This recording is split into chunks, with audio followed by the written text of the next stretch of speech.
Welcome to the Gay Therapy LA podcast, the show that empowers gay men to live their fullest, healthiest lives. Whether you're navigating relationships, mental health, intimacy, finances, career, or personal growth, Ken Howard, a licensed clinical social worker in California, certified psychiatric social worker, and ASEC certified sex therapist, is here to guide you with over 30 years of experience, specializing in gay male individuals, couples, and polycules. As the founder of GayTherapyLA.com and GayCoachingLA.com. And now, today's episode. Hi, I'm Ken Howard, and welcome to the Gay Therapy LA podcast. Today, I'd like to talk about gay men and the lessons from Wicked. So, with the current December 2024 popularity of the new movie version of the hit Broadway musical Wicked by long, generally understood bisexual composer Stephen Schwartz, and based on the original novel by gay author Gregory McGuire, there are many parallels of that modern classic story that can apply to gay men. With its green-skinned, young female outcast protagonist, Elphaba, an amalgamation of L. Frank Baum, the author of the original 14 Wonderful Wizard of Oz book series, gay men can certainly relate to being born different and having to carve a life out of an atmosphere of suspicion, examination, scorn, rejection, discrimination, and ostracization. So just swap out green for gay and you get the picture. Not to mention all things Oz and certainly Broadway and movie musicals have that gay sensibility culturally. It's kind of a stereotype. Not every gay man is into musicals, but a lot of us are. And so there's much to discuss that gay men can relate to here. Let's discuss some of the themes that emerge in Wicked and how they have a parallel with gay men's lives and the lessons that we can learn from them for support and inspiration and motivation. So for each of these themes, we'll look at what it is, how it applies to gay men, and the lesson we take away. Number one is the theme of friendship.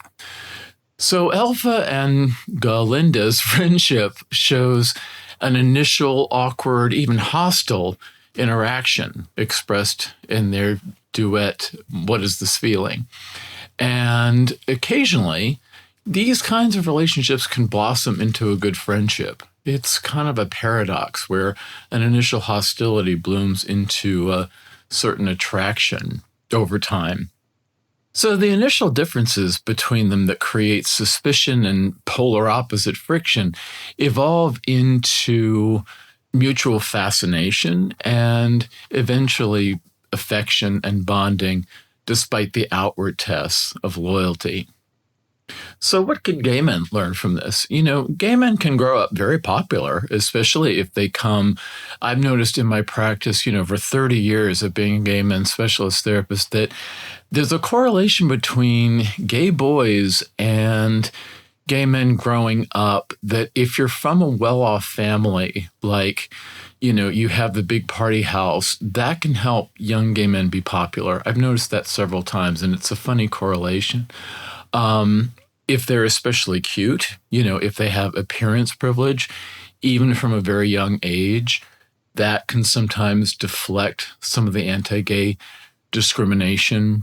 So there's just certain things that mitigate whether or not gay men are bullied. And one of them is kind of social class, and the other one is appearance privilege. It's just a phenomenon I've noticed over the years. But, we also can be the last one picked for impromptu teams in gym class, or just being ignored or invisible when it comes to our school peers' mating rituals, like in dating in high school or the prom or early sexual experience the straight kids get to go through for social affirmation. Or the opposite, gay boys can be not ignored, but very much noticed, only long enough to be bullied. And this can be taken to extremes, all the way to suicide. It's happened a lot, and it's a really bad social phenomenon. So these kinds of things are what I hear a lot in gay men's autobiographical descriptions of themselves. Even the adult friendships of gay men can be qualified, such as the female gay BFF who only tolerates her gay male friends to the extent that they kind of stay love interest substitutes. And the minute the gay boy or guy has any sexual identity and expresses it, like dating guys or becoming sexually active, that special kind of friendship can end. Not always, but sometimes. Or the friendship can be a much better experience. Most of my clients and I have experienced both. We've experienced good friendships and kind of bad ones with a certain kind of fake patina to them. And like Elphaba and Glinda, friendships can start and evolve, deteriorate and end, and possibly even reinvent over a period of time, over the course of many years. So what's the lesson we can take here? Let's just say we don't live in an isolated world, even when it can feel isolating. The judicious, perhaps cautious selection of people to cultivate as friends is a necessary component of living. And many would argue are among the most important elements in life, along with things like health and stability and safety and love. It's opposite. Loneliness is a real problem, particularly among LGBT people, particularly among the elderly.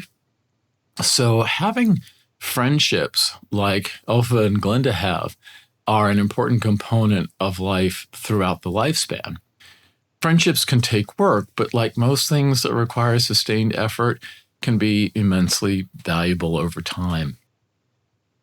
Let's look at the second theme we see in Wicked. I think that's number 2, standing up for what you believe in. When Elphaba learns of the systemic oppression of animals in the land of Oz, apparently due to the insecurity and craving for power by the unscrupulous wizard, she doesn't just tolerate it, even in the face of meeting the wizard as this privileged opportunity to have audience with him at the Emerald City. She stands up to him, expressing her ire that mistreating those from vulnerable groups is social violence, and that's an injustice. So how do we take this theme for gay men? Standing up for what we believe, whether it's a cause like Elphaba for animal rights, or one not related to LGBT plus rights, or for our own LGBT plus rights, is common among gay men. It's part of our survival strategy in society. We are often activists, advocates, and mouthpieces for various causes, our own and others.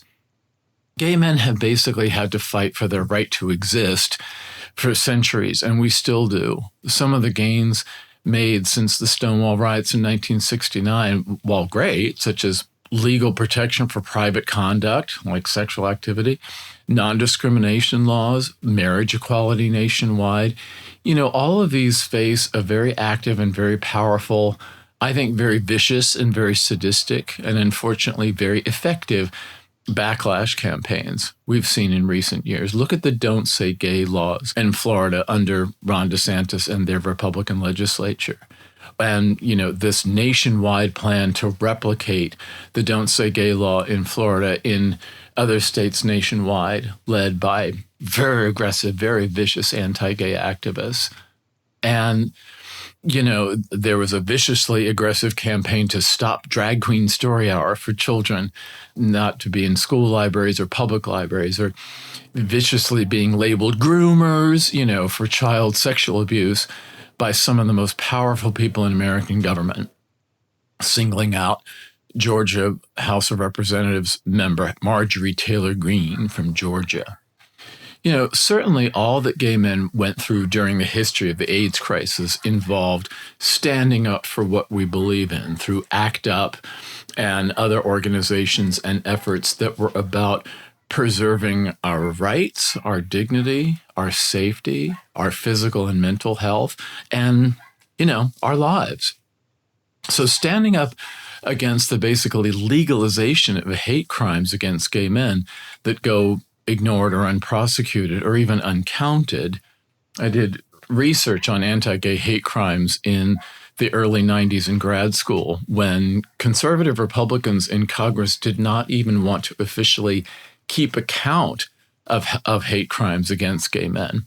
They were against the government, tallying those because, they secretly condoned them. That was the unspoken argument. Jesse Helms, a senator from North Carolina, who took the stance that any formal legal protections for gay men, encouraged sodomy and were tantamount to the destruction of the country. And this was only, a little less than 40 years ago. So we as a group tend to be a voice for oppressed groups worldwide, simply advocating for the right to exist peacefully, such as when we opposed the Kill the Gays bill of Uganda, if you look that up, the Anti-Homosexuality Act of 2023. And that was promoted very aggressively and effectively by American anti-gay activist and kind of pseudo-religious figure Scott Lively and other American evangelicals. And, that was supported by all but one of the Ugandan parliament after their so-called independence from Britain in 1962. And the Kill the Gays law, the Anti-Homosexuality Act, was actually strengthened in 2023, not weakened. So, what does that say about that country? What does it say about that culture and their ability to lead themselves? So what's the lesson here? We not only have the right to stand up for what we believe in our words and our actions, how we vote, when we protest, and so on, but we really have the obligation to protect ourselves and to protect future generations from atrocities. That's the cost of membership into our collective sense of community in honor of all those gay men who died before us and for ourselves in the present and for all those who will follow us in history so that they can live in a more just society. Another theme we see in Wicked is discrimination. The ostracism faced by Elphaba, who was born with green skin and basically abandoned by her parents at birth, except to the extent that she was, useful to care for her baby sister Nessa Rose, is the very first discrimination that she faced. She was held in a negative contempt by so many, starting with her father, simply by way of having green skin. So for gay men have had their own born with green skin, so to speak, by being born gay. And we face a lifetime of discrimination for it in more and less ways, being ignored by many or to active oppression and lack of legal rights to outright severe violence by those who would very sadistically delight in our being in pain or dying or to satisfy their superiority complex, especially in a religious context. In their eyes, our outright mass extermination, or at least being forced to live less than lives, miserable subsistence existence as third-class citizens, would be their vision and their goal for us. And that is just how they see the fundamentals of society under their understanding of a God. And it's pretty twisted, but, that's what they want for us. And so we have to fight back against that, because if they had their way, that's the kind of life that we would have. So what's the lesson here? It is a constant battle to fight discrimination and also to advance our rights. So advocacy groups such as the National Center for Lesbian Rights, which also does a lot of good for gay men to fight injustice, are a critical component of our society. And they help shape law or corporate policy or even just social customs. It's the social default, that we would lose our rights due to the relentless and energized and powerful and determined efforts from those who hate us with a passion for being who we are by birth. The Project 2025 document is really, really full of anti-LGBT sentiment, but the biggest one being they want no legal protections at all for LGBT people. They just want to ignore the whole problem, and they want the right to discriminate because in their mind, they not only have the right to discriminate against us, but they have the obligation to, because they're right and we're wrong in their eyes. So we have to renew our fight against discrimination really every day, which is why we call it minority stress. To be a part of a group who is often discriminated against and can never really exhale and relax permanently as full and equal citizens, especially worldwide in some of the more primitive cultures. But even in the oh-so-advanced United States, we have this horrible dynamic. And it seems like we have to fight against loss as much as we fight for our gains, particularly in the new Trump administration coming in 2025. So another theme I think we take away from Wicked is the dangers of propaganda. So Elphaba, when it becomes clear that she is opposing the wizard's oppression of animals, becomes marked and targeted with a nationwide, in Oz, propaganda campaign to discredit her as wicked for defying the wizard's acts and advocating for the well-being of the animals. So in the movie, you see posters and announcements and policy and the not so subtle, insidious manipulation of the public perception of her by the people of Oz. And these things proliferate quickly once it's established that she's defying the wizard. And propaganda is defined variously online as the promotion of varied forms of public messaging to fuel a campaign to oppress someone or a group of people toward an end, to oppress and ultimately eliminate that person or group in order to eliminate any sense of threat that group poses to the status quo, who see themselves as the keepers of a pure, unadulterated culture. Also, it can be a tool to leverage and bring people together. The wizard even has a line in the movie by Jeff Goldblum: the way to bring people together is to give them a good common enemy. So the wizard's talking about, scapegoating the animals, so to speak. And look what Trump did with scapegoating the immigrants. They're eating the dogs, they're eating the cats, that kind of propaganda, which is, of course, false. But as we can see from the election results, it was dramatically effective in bringing together a sufficient mass of cohort of voters to get him reelected, despite the fact that what he was saying was the lie of propaganda. So it does work. It worked for you-know-who during the European Holocaust. You can motivate people to literally murder millions and millions of people just based on propaganda, just words, posters, announcements on the radio or TV, whatever. That shows you how powerful propaganda can be. So how do we apply this to gay men? Well, gay men are the target of a lot of propaganda, from the historical, it's a disease campaign of the early 20th century and kind of an adulteration of early psychology theory, to the threat of gay men in government around, the Red Scare of the 1940s and 50s about communism, McCarthyism from Senator Joe McCarthy, or J. Edgar Hoover, the head of the FBI, who himself was, proven to be a gay crossdresser, a gay man and a crossdresser.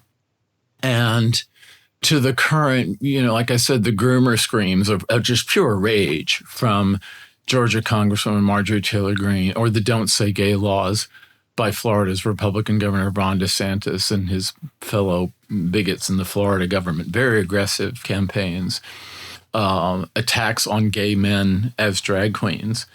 So, all of these campaigns to say, we must stop this, these people are bad, is propaganda. Or even just a heterosexist ignoring or erasure of gay men as represented in society, such as in movies or TV shows or print ads, and certainly television commercials. When have you ever seen a same-sex couple in a toothpaste commercial? So propaganda can be the presence of material, but it can also be the absence of representation. So what's the lesson here? Propaganda can be a nice try, buddy, to try to oppress gay men, but it's a flimsy argument because the shrill, paranoid screams of harm are not true, and they're fairly easy to discredit with facts. this whole thing about trans women attacking women in so-called women's restrooms. Okay, that's not a thing. The facts don't point to that direction. Same thing with immigrants committing crimes. They don't commit crimes, any differently from native citizens. So propaganda is actually fairly easy to discredit if the effort is made, which it should be, to discredit that.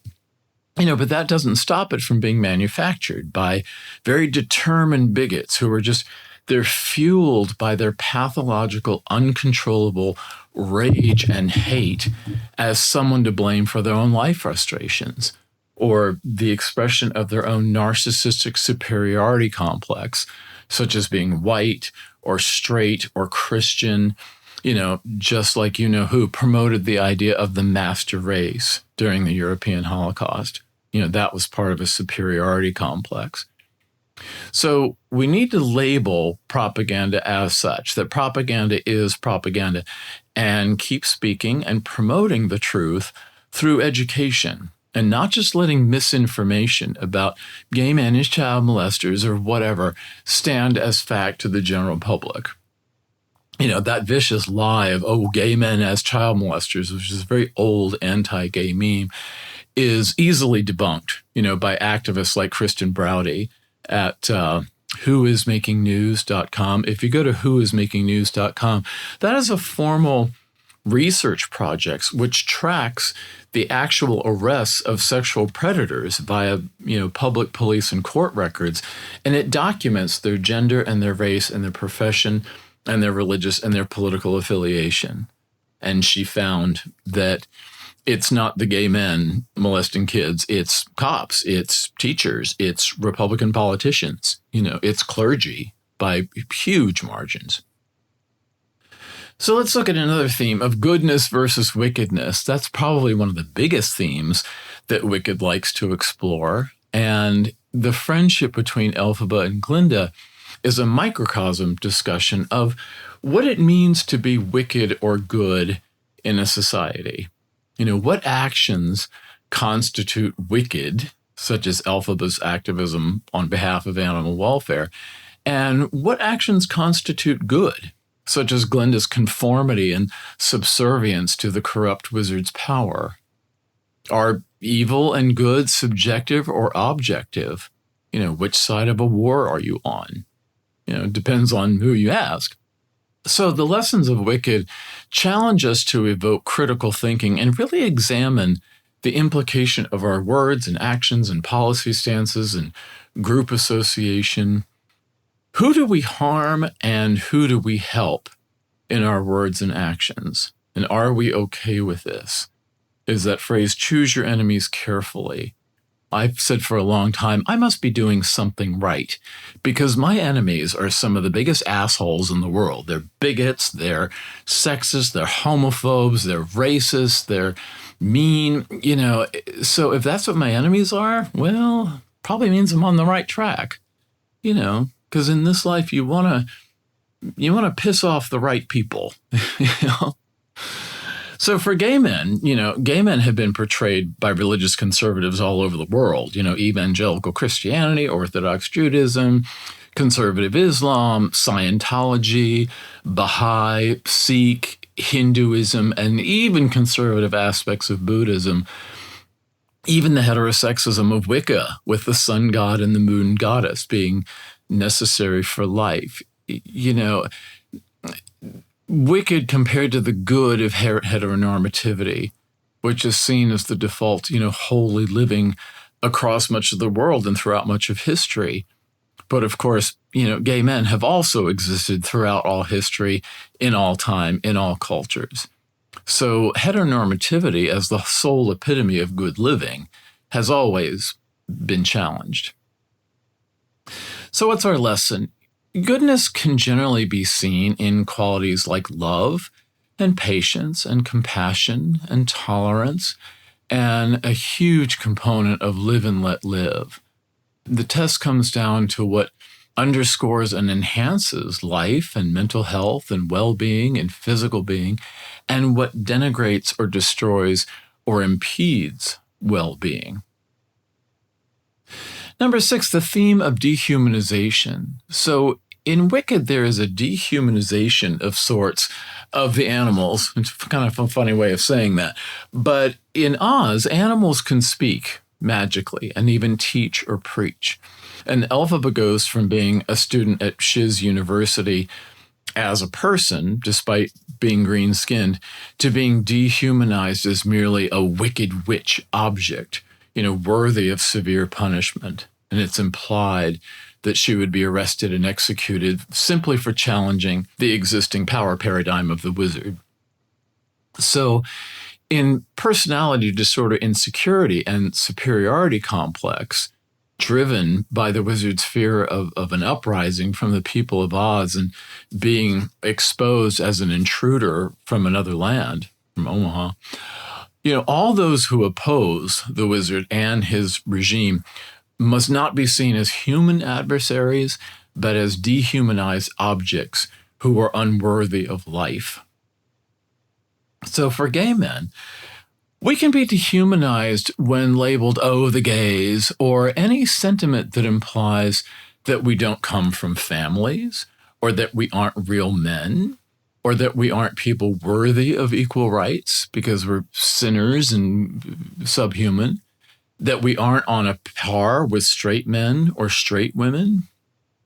So many bigots don't believe in actual gay men by nature. They just see it as straight men making bad choices of behavior that offend the natural laws of God and man, and that if we chose differently, we wouldn't be gay.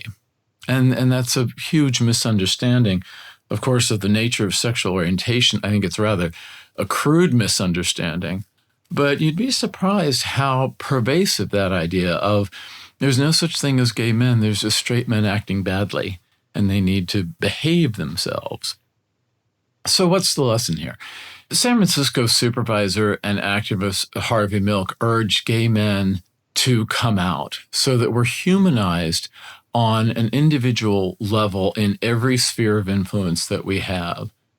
Being incorporated into the lives of everyone as coworkers and neighbors and school peers and family members and fellow citizens.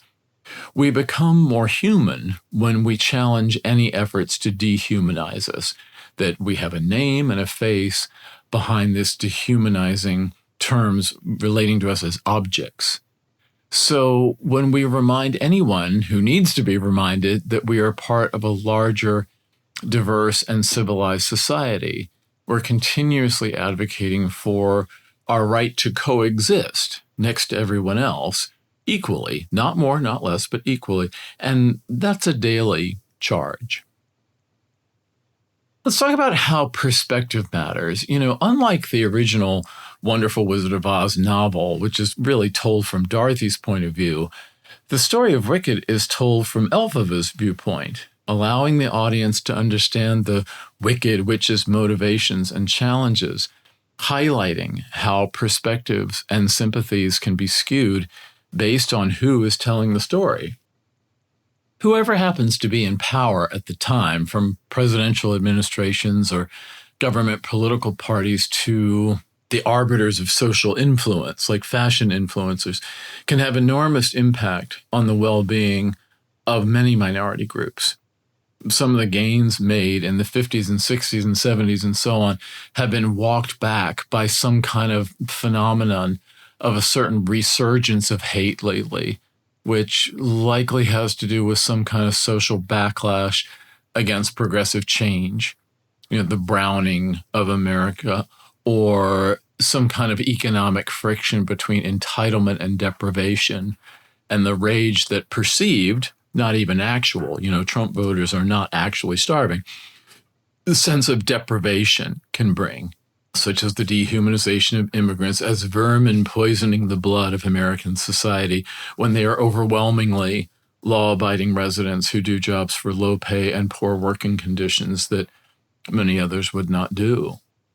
I'm old enough to have seen various perspectives and fashions about attitudes from very progressive to the resurgence of bigotry that's been kind of mainstreamed in recent years, fueled mainly by Donald Trump, who used his position as an unscrupulous but rich business tycoon to become a television star in a competitive game show on TV, to an outsider, I'm an outsider, populist political candidate who gained traction when running opposite what many call the stuck-up coastal elite woman candidate. He gave voice to the socially unacceptable traits of sexism and racism and homophobia and xenophobia and ableism and unearned privilege, validating the thread of bigoted hate that's always permeated the underbelly of American society, historically going back to things like slavery or the oppression of the indigenous peoples, a lot of bad stuff. But he brought it out, like a conductor who can bring up the volume of the string section with a gesture of his or her hand. Trump kind of brought up the hateful voice under his direction, under his baton, so to speak. Let's talk about music as the universal language of emotional expression. So I work with my clients often from a music therapy perspective, encouraging them to match their current emotional and social and interpersonal challenges, or even successes, to songs from pop music or especially from show tunes. There are songs in the context of a musical play that are sung by a very vivid character in the context of the story of the musical in a particular situation or circumstance. When the character's emotions become so strong that mere speaking doesn't fully express the passion of them, and then singing does. The history of the uniquely American musical theater has depicted this wonderfully over the past century or so. My gay therapist mentor from New York City, the wonderful late Michael Chernoff, used to say, there is a show tune for every occasion, if you really look. So when I suggest to a client that they hear or revisit a song, listening to the lyrics can often validate and comfort what that client is feeling, tapping into the universality of music. One of the things that can make music enormously popular is its universality and the sense of identification that listeners have with the emotions expressed through the lyrics and musical arrangement and orchestration and melody of a recorded song, even if the original author of the song was thinking of another situation entirely. What he or she wrote has a universality that resonates with a huge number of listeners. That's what kind of creates a hit song. So let's look at the score of Wicked, and let's look at some of the songs that composer and lyricist Stephen Schwartz wrote for the score of Wicked that complement the book or the libretto scenes written by Winnie Holtzman. Number one is The Wizard and I. That's a song sung by Elphaba early in the story, and it's about Elphaba's fond dreams and ambitions that her recently discovered skills in magic and sorcery could be recognized as special and valuable to the wizard. And her teacher, Madame Morrible, is happy to arrange a meeting with the wizard, with her own nefarious ulterior motives. And gay men often respond to songs of exuberance, such as the gay anthems that we hear at Pride or in dance clubs worldwide that help us escape from the banality of minority stress in daily life and help us to refocus on empowered, positive ideas, surrounded by our gay brothers, as, dysfunctional as that family can be sometimes. Number two is One Short Day. Now, this is a song Elpha and Glinda have where they further their idea of their ambitions and the excitement of escaping a small town and having the opportunity to visit the big city of the Emerald City. And I think this kind of reflects how gay men often leave smaller towns and cities to flock to be a part of bigger, more glamorous, more progressive and gay-friendly, larger cities, really worldwide.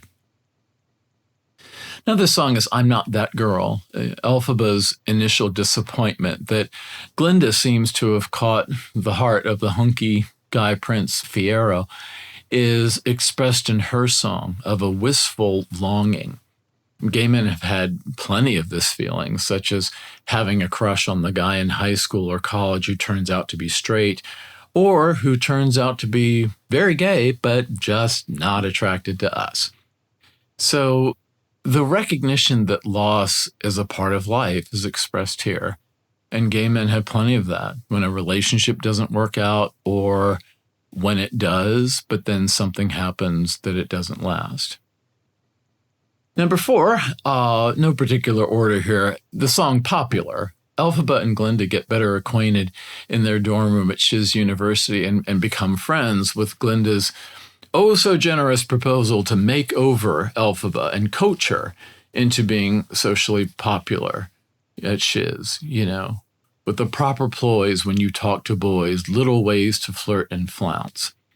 And talks about how celebrated heads of state, especially great communicators, which is a subtle nod to the nickname that President Ronald Reagan had, who was a viciously anti-gay president who ignored the AIDS crisis, allowing thousands of gay men to die, who probably would have been saved had there been more medical attention and more research and technology sooner.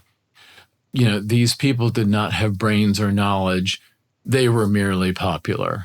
We've probably seen that, right? Not any other traits, but just popular for appearance or connections or something. So with the politics of social cliques, appearance, privilege, social capital, and strategic associations among gay men, we all know about this. We know about popular. Number 5, another great song, Dancing Through Life. And this Prince Fierro sings this song of his self-identity, making his case for anti-intellectualism and less stress when you're brainless. He later becomes the Scarecrow of Oz, we all know today. He is the original party boy, trading on his atomic appearance privilege and social influence. So we all know gay men who seemingly have no visible means of support, yet they're at all the parties and all the circuit events and all the gay travel destinations. Are we annoyed by them or do we envy them? Maybe some of both. But we all know a fear or two in our gay social circles. Number 6, of course, Defying Gravity, Elphaba's closing of Act 1 anthem of self-empowerment and defiant determination to vanquish anyone who stands in her way of her cause, including the formally intimidating fraud of a wizard, is a modern classic anthem that most gay men can relate to, not unlike other one-act closing anthems of musicals such as I Am What I Am from La Cage aux Folles in 1983 by the late gay and HIV-positive composer and lyricist Jerry Herman. The grand anthems of musicals and other songs in pop music can make gay men feel especially validated and fueled and energized and even invincible in the face of social and legal challenges that we face. Songs can inspire us, especially when we tap into the defiance that we have to fight injustice and to thrive despite those who very specifically work against us, usually from without, but sometimes even within our own community, such as rivals or old enemies that come from jealousy or even toxic business competition. I'm going to have another episode on that sometime soon about gay men and toxic competition in the workplace, but we'll get to that later. And the last one that we look at in the score of the songs For Good, at the very end of the musical, just like at the end of life, really, we have a certain denouement and bringing together of the elements to reach some kind of détente, peace, coexistence, or conclusion. So for Elphaba and Glinda, their mixed friendship culminates in a song that encapsulates the highs and lows of their friendship, like so many interpersonal relationships that we have in the course of a lifetime. Gay men who get and break up and reconcile with friends or family members who previously rejected us know all about this, right? It's not always tender and moving and compassionate and bittersweet like Elphaba and Glinda's resolution at the end of Wicked, but many situations gay men face can feel like that, especially if we come to terms with our family of origin, the sum total of our life's experiences of triumphs and disappointments, our relationship with ourselves, which is what a lot of guys work on in therapy and coaching as well, our relationship with ourselves to be at our best self, to increase the part of us that is empowered and joyous, and to decrease things like the inner critic or the self-criticism or the self-reproachment that just doesn't do anybody any good, especially us, ourselves. Moving from self-loathing to self-acceptance to even self-celebration, to making meaning of what this lifetime means for us. One of the last stages of trauma recovery is about the idea of making meaning. What does this experience mean for me in the long-term context of my whole life? What we've been through, both good and bad, makes us us. So for Elphaba and Glinda, they realized that merely because I knew you, I have been changed for good. And does that mean change permanently? Like, hey, this is for good, this is for keeps. Or does it mean for good, meaning in a good way, in a growth way, in a positive way? We all can think of people we feel that way about, imperfect, though our history with them can be, including marriages or domestic partnerships, can be imperfect, but still loving and valuable. So with everybody, no matter how our stories end, they remain, as the song says, a handprint on our heart. So great movies, which Wicked is quickly turning out to be commercially and critically, not only as a commercial phenomenon, as a very heavily promoted film, but also a nostalgic revisiting of America and the world's longtime fascination with the Wizard of Oz books and movie and memorabilia and many variations, can be a highlight culturally of our lives. The story of Oz is a uniquely American cultural phenomenon, just like Star Wars is, and yet it has applicability to so many people worldwide, and of course, for a very, very long time. The Wizard of Oz was written in about 1899 and published in 1900. We're talking over 100 years of this story having meaning for people.